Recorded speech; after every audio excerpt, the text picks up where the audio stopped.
तजुर्बा सबसे बड़ा सबक होता है और तजुर्बे के इसी सबक को लेकर कांग्रेस आगे बढ़ी और जम्मू कश्मीर में नेशनल कॉन्फ्रेंस के साथ अलायंस लॉक कर दिया।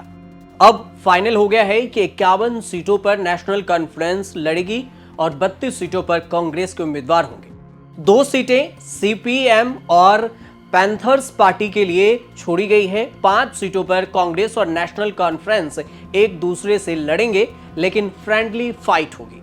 मतलब 5 सीटों की कीमत पर कांग्रेस नेशनल कॉन्फ्रेंस ने एक दूसरे से अलायंस को खतरे में नहीं डाला। कांग्रेस नेशनल कॉन्फ्रेंस का अलायंस बीजेपी के लिए खतरे की घंटी है, जो कि चुनाव में अकेले उतरी है। उमर अब्दुल्ला का क्या कुछ कहना है, जो नेशनल कॉन्फ्रेंस के नेता हैं, उनका बयान सुनिए। ना वो लिस्ट निकल आने दीजिए, आपको पता चल जाएगा। उसमें से 3 ऐसे हैं जो हमारे लिए छोड़ना मुश्किल था और 2 सीटें ऐसी हैं जिनके लिए कांग्रेस को मुश्किल हुई थी उन सीटों पे कोई फैसला लेना। तो इन पे हमने तय किया कि इन पे हम दोनों पार्टियां जो हैं अपने उम्मीदवार खड़े करेंगे। हमारे लिए बीच में अभी शाम को एक और मुसीबत ये बनी थी कि बिना हमें बताए सीपीएम ने देवसर से भी एक कैंडिडेट उठाया था, जिससे कि हमें फिर कुलगाम में परेशानी होती और कुछ वक्त तक ऐसा लग रहा था कि शायद कुलगाम में भी फिर हमें फ्रेंडली कॉन्टेस्ट करना पड़ेगा। लेकिन फारूक साहब ने अभी तारिगामी साहब से बात की और उनसे गुजारिश की कि देवसर से सीपीएम का कैंडिडेट नहीं उठना चाहिए, जिस चीज को तारिगामी साहब ने कबूल किया है। मध्य प्रदेश के चुनाव में गिनती की सीटों को लेकर कांग्रेस और समाजवादी पार्टी में सहमति नहीं हुई। दोनों को करारी हार का सामना करना पड़ा।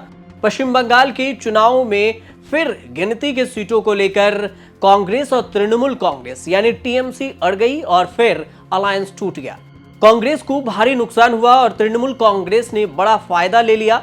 शायद ऐसी कड़वी अनुभवों के बाद कांग्रेस और नेशनल कॉन्फ्रेंस आपस में नहीं लड़े। 5 सीटों पर मिलकर सहमति से फैसला हुआ कि आपस में लड़ेंगे, जिसको जीतना होगा वो जीत जाएगा। फारूक अब्दुल्ला का बयान सुनिए, उन्होंने क्या कुछ कहा। इंशाल्लाह बहुत अच्छा मूड है। और फरमाइए। तो क्या कुछ रहेगा खासकर यहाँ पे एनसी का, यहाँ पे आने वाले इलेक्शन में? मैं समझता हूँ एनसी और कांग्रेस का बहुत अच्छा रहेगा और इंशाल्लाह कामयाबी अल्लाह देगा। सर जमात इस्लामी भी इलेक्शन में आ रही है, सर क्या हवाले से कहना है? क्या कहें? जमात इस्लामी ने भी यहाँ पे नॉमिनेशन फाइल बहुत जगहों पे भरे हैं, कैसी? मुझे बहुत अच्छी खुशी की बात है। मल्लिकार्जुन खड़गे के साथ फारूक अब्दुल्ला के घर पर जाकर राहुल गांधी ने फाइनल कर दिया था कि अलायंस होगा, लेकिन बात फंसने लगी एक सीटों को लेकर। नेशनल कॉन्फ्रेंस के साथ मामला सुलझाने के लिए कांग्रेस ने तगड़ी टीम की फील्डिंग लगा दी। केसी वेणुगोपाल, सलमान खुर्शीद, भगत सिंह सोलंकी श्रीनगर में जम गए और तब तक डटे रहे जब तक सीट शेयरिंग फाइनल नहीं हुआ। कांग्रेस ने पहले फेज की सीटों के लिए 9 उम्मीदवारों की लिस्ट निकाल भी दी। हालांकि स्थानीय कांग्रेस नेता इस बात से चिंतित हैं कि अलायंस के चक्कर में कहीं हिंदू बहुल्य सीटें भी नेशनल कॉन्फ्रेंस के खाते में चली गई तो फिर क्या होगा। Brother, where is the moral right to say for Bharatiya Janata Party like that? Bharatiya Janata Party had alliance with the National Conference earlier. They had alliance with the PDP earlier. National Conference, the same old National Conference is still National Conference. Same old PDP is still PDP. They had alliance with both the parties with the same program. Every political party have their own programs, their own manifesto, their own promises. We have our own promises, our own manifesto. When we are forming the government, there will be a common minimum program. Doda west, Devsar, Banihal और भदरवा, इन 5 सीटों को लेकर तूफान समय से पहले थम गया है। बेनिहाल सीट पर कांग्रेस पिछले 2 चुनाव से जीत रही है। हालांकि नेशनल कॉन्फ्रेंस पिछले 4 बार चुनाव जीत चुकी है।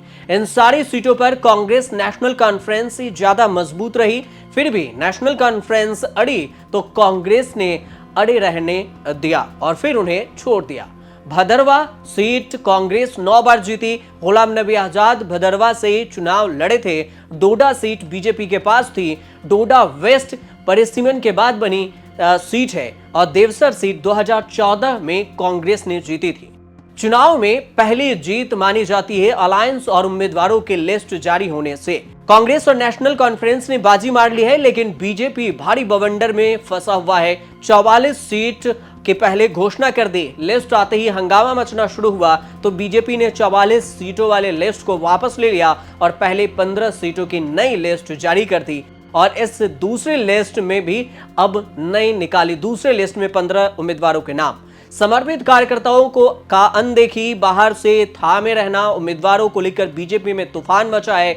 बीजेपी को दूसरी दिक्कत यह भी है कि कश्मीर घाटी में उसका किसी लोकल पार्टी से अलायंस नहीं हो पाया है। बीजेपी को अब अकेले ही चुनाव लड़ना पड़ रहा है और पीडीपी को न बीजेपी के साथ लिया पीडीपी को, और ना ही कांग्रेस नेशनल कॉन्फ्रेंस ने साथ लिया। बीजेपी ने सारा जोर कांग्रेस नेशनल कॉन्फ्रेंस के अलायंस को नापाक बताने में लगा दिया। अब जितेंद्र सिंह बीजेपी के नेता हैं, वो क्या कुछ सफाई दे रहे हैं, वो बयान सुनिए। ये गठबंधन तो पहले भी रहे हैं, नाम बदलते रहे,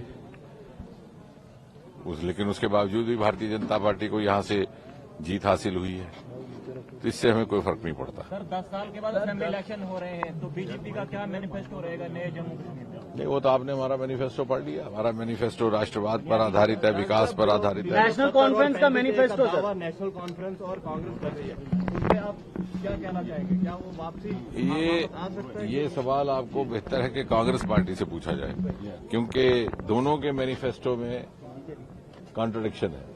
जब नेशनल कॉन्फ्रेंस वाले कहते हैं कि जय जी हमें मौका मिलेगा हम 370 को बाहर करेंगे, लेकिन कांग्रेस का क्या मौकिफ है, सवाल ये है। भारतीय जनता पार्टी को पूछने की जरूरत नहीं है। भारतीय जनता पार्टी जब 370 नहीं हटाता तब भी हम कहते थे कि जिस दिन हमें बहुमत मिलेगा हम हटाएंगे। श्यामा प्रसाद मुखर्जी से लेकर के जब तक जनसंघ का जन्म हुआ था सन 1952-53 से, तब तक हमारा मौकिफ रहा। लेकिन इनसे पूछा जाए कि इनका क्या स्टैंड है, ये इधर है कि उधर है, या कहीं भी नहीं है। 10 साल बाद होने जा रहे जम्मू कश्मीर विधानसभा चुनाव में कांग्रेस से कहीं ज्यादा मजबूत स्थिति में है नेशनल कॉन्फ्रेंस। लोकसभा चुनाव में 2 सीटें जीतकर नेशनल कॉन्फ्रेंस में घाटी में दबदबा बना लिया है। अलायंस होने से वोटों का बिखराव नहीं होगा और बीजेपी को टक्कर देना आसान होगा। जम्मू कश्मीर में पहले चरण में 18 सितंबर को 24 सीटों पर, दूसरे चरण में 25 सितंबर को 26 सीटों पर और आखिरी चरण में 1 अक्टूबर को 40 सीटों पर वोटिंग होनी है। 4 अक्टूबर को काउंटिंग से पता चलेगा कि किसकी बन रही है सरकार। फिलहाल आप देखते रहिए न्यूज़ स्टार।